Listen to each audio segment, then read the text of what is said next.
You guys seen this video by John Conti? He's on YouTube. I don't know him personally, but a bunch of you have forwarded me the video. I'll put a link to the video under this video if you want to watch it. I do recommend watching it because it's interesting. Essentially what happened was he hit the SOS button on his inReach, and what happened wasn't what he expected to happen, and not in a good way. And I think when we buy an inReach or one of those satellite communicators and we have this SOS service that we pay for, we expect it to work something like a 911 service, right? Where you ask for help and somebody is sort of dispatched to rescue you or help you with some urgency. And that's definitely not what happened with John. And I don't want to pick apart John's story. You can watch it, make your own decisions there.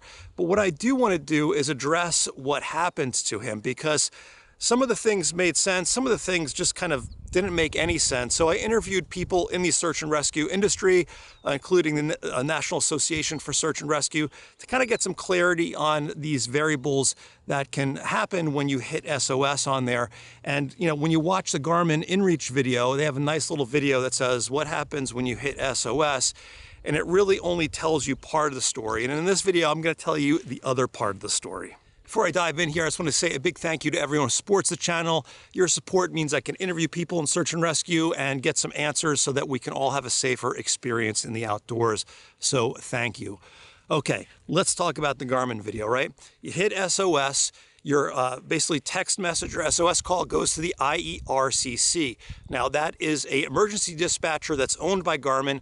They've worked, I think, in over 200 countries.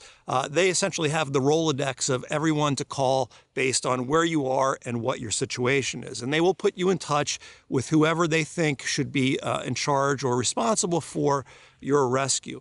And then from there, that's where it kind of gets variable. And some of those variables fit into an obvious bucket, and some of those variables are just kind of mind-blowing.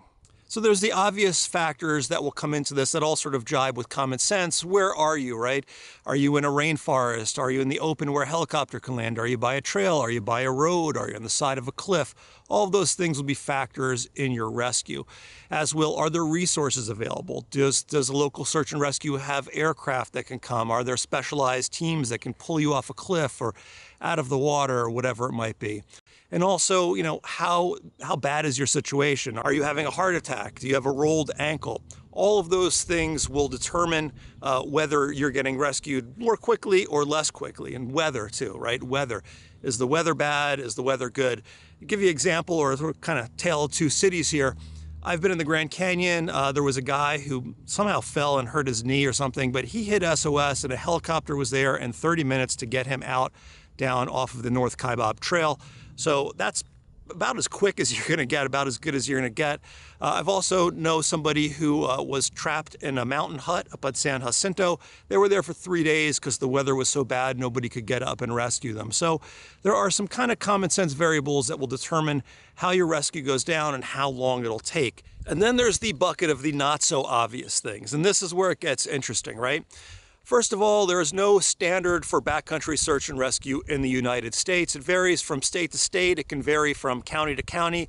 There can be standards, or there can be absolutely nothing on the books outlining what a search and rescue looks like. Now, some states, like the western states, California, Oregon, Washington, Colorado, some states in the Northeast, they have laws on the books that mandates who is responsible for a backcountry search and rescue. And generally those departments have standards, they have training standards, and they have certification standards and standard procedures on how a backcountry search and rescue will go down.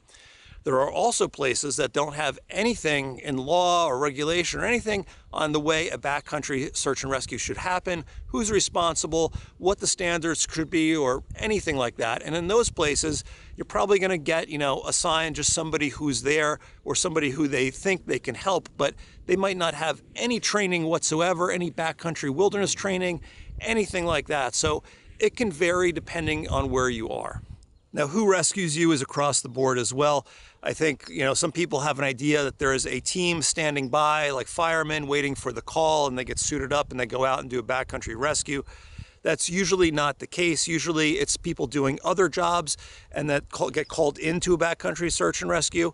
In the places where it is legislated or there is some regulation on the books about who's responsible, it's usually the Park Service, Sheriff's Department, State Police, can be Fish and Game Wardens, or there could be nothing on the books, and it can be just whoever is there. So who actually rescues you, totally across the board. Also worth mentioning, some places do have dedicated teams. I know in Yosemite there is, I think, a swiftwater rescue team.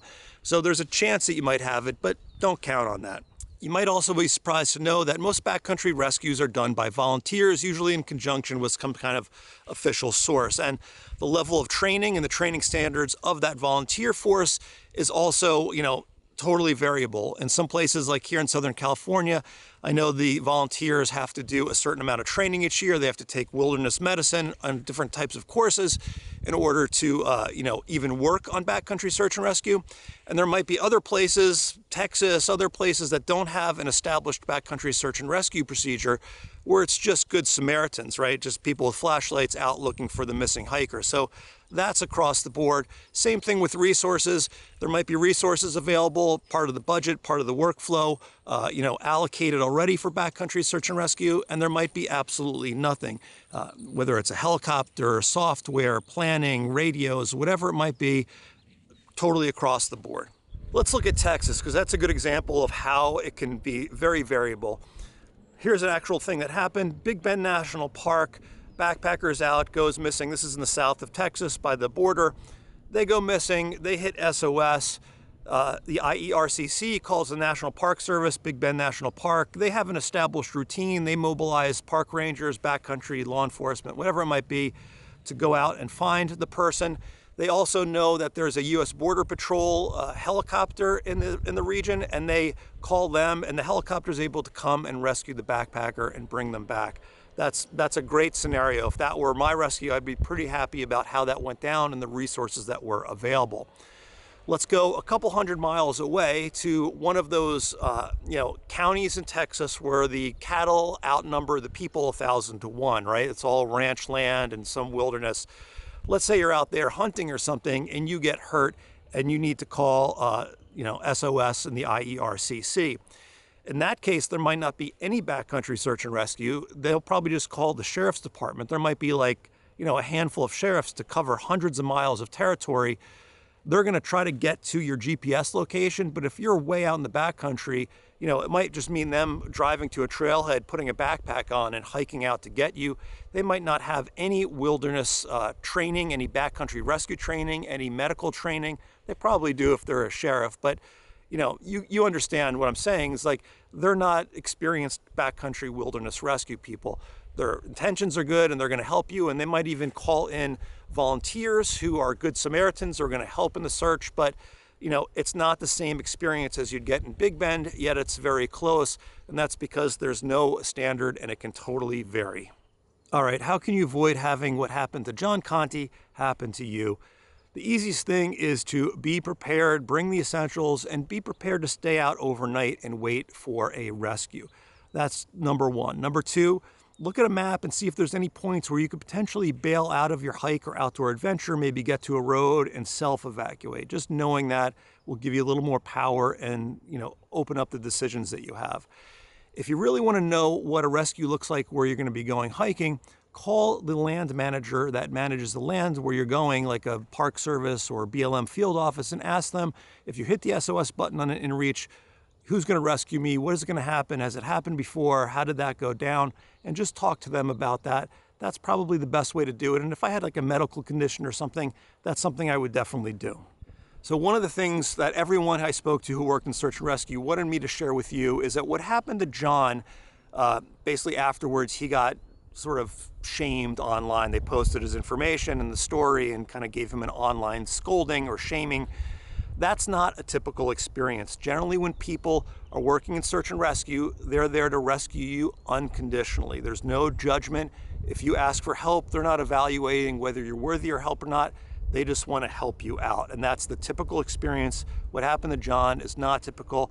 If I look at the situation a little more closely, I don't think the team that was handling John's situation was a experienced backcountry search and rescue team. I see the dispatcher telling him just walk a half a mile to the road when, if you look at a topographic map, he's down a steep slope that's covered in snow and he can't see a trail. I think a backcountry team that knew that terrain would understand his situation a little bit better than somebody maybe looking at like a flat map. John also mentions that the people, the state troopers who came didn't have any backcountry training. So that's not typical, but again, it can vary based on where you are. But most people who are coming to rescue you are doing it with good intentions and are doing it in a non-judgmental way. Now, if you want some clarity on when to hit the SOS button and how much it might cost you, watch the video I put up on the screen now. I did it with input from search and rescue teams and also from the National Association for Search and Rescue. And if you watch that and if you watch this, I think you'll feel confident in knowing when to hit the button or not and knowing what to expect. And hopefully you can go out there, hike safely, and if you need help, you can get it.